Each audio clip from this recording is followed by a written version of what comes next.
नमस्कार, मैं डॉक्टर मनीषा जैन आज गर्भ संगनी पर आपको एंडोमेट्रियोसिस के बारे में बताना चाहती हूँ। एंडोमेट्रियोसिस बहुत कॉमनली इसको हम बच्चेदानी की रसौली या सिस्ट के फॉर्म में जानते हैं। जैसे काफ़ी बार आप प्रेगनेंसी नहीं हो रही, उस वजह से अपने फर्टिलिटी फिजिशियन को मिलते हो, या कुछ लोगों को पीरियड्स में बहुत ज़्यादा दर्द होता है, रिलेशंस में बहुत ज़्यादा दर्द होता है। ऐसे लोग जब अल्ट्रासाउंड कराते हैं तो उनको बताया जाता है कि उनको एंडोमेट्रियोसिस है। एंडोमेट्रियोसिस क्या है? एंडोमेट्रियोसिस अंडेदानी की एक सिस्ट है। जैसे सिंपल एग बनता है, वो बहुत बड़ा बन जाए, वो भी सिस्ट है। जब एंडोमेट्रियोसिस की सिस्ट बनती है, वो भी सिस्ट है। कैंसर भी सिस्ट है, रसौली है। तो घबराना अपने आप में जायज़ है कि डॉक्टर ने कोई प्रॉब्लम बताई है, अब इसके आगे हो सकता है कि कुछ बहुत दिक्कत आए हमें प्रेगनेंसी करने में, हो सकता है आईवीएफ कराना पड़े। तो आज हम एंडोमेट्रियोसिस को डिटेल में समझते हैं। एंडोमेट्रियोसिस बनता कैसे है?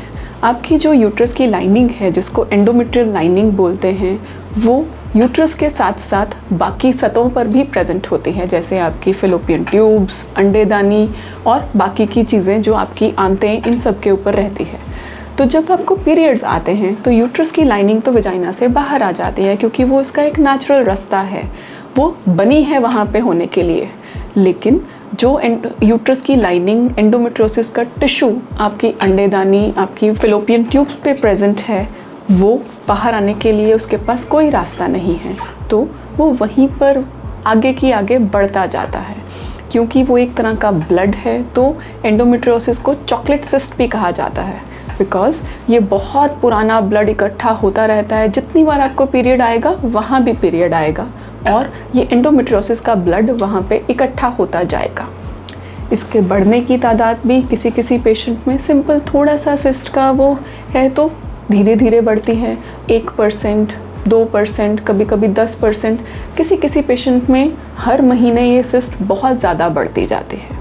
तो आपको अगर एंडोमेट्रियोसिस की प्रॉब्लम बताई गई है, सबसे पहले आप ज़रूर फर्टिलिटी की तरफ अपनी ध्यान दीजिए। पहले आप ये जानिए कि आपका फर्टिलिटी पोटेंशियल क्या है।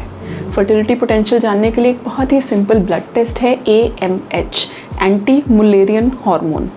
इस टेस्ट से ये पता लगता है कि एंडोमेट्रियोसिस की वजह से आपकी जो ओवरी है उसको डैमेज कितना हुआ है या नहीं हुआ है, क्या आगे चल के उसकी वजह से आपको फर्टिलिटी बहुत जल्दी करानी चाहिए, बिना किसी चीज़ के आप डायरेक्टली IVF पे शिफ्ट करें, ये सब कुछ आपको AMH गाइड करेगा।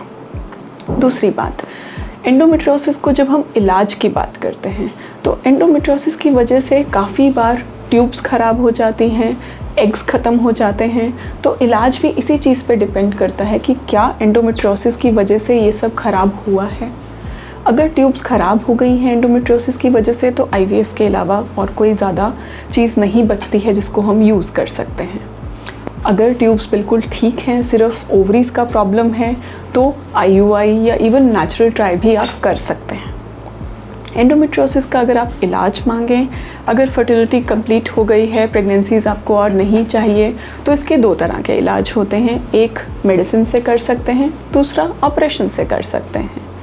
ऑपरेशन सिर्फ उन्हीं फीमेल्स में जनरली बोला जाता है जिनमें बर्दाश्त के बाहर दर्द होता है, या इतना दर्द होता है कि वो रिलेशंस ही नहीं कर पाते।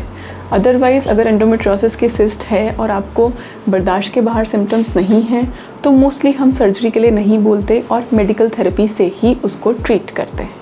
या अगर एंडोमेट्रियोसिस है ही बहुत कम और छोटे मोटे सिम्टम्स हैं और हम चाहते हैं कि और ना बढ़े, तो भी इसको मेडिसिन के माध्यम से ठीक किया जा सकता है, या वहीं की वहीं एटलीस्ट स्टॉप किया जा सकता है और बढ़ता नहीं है।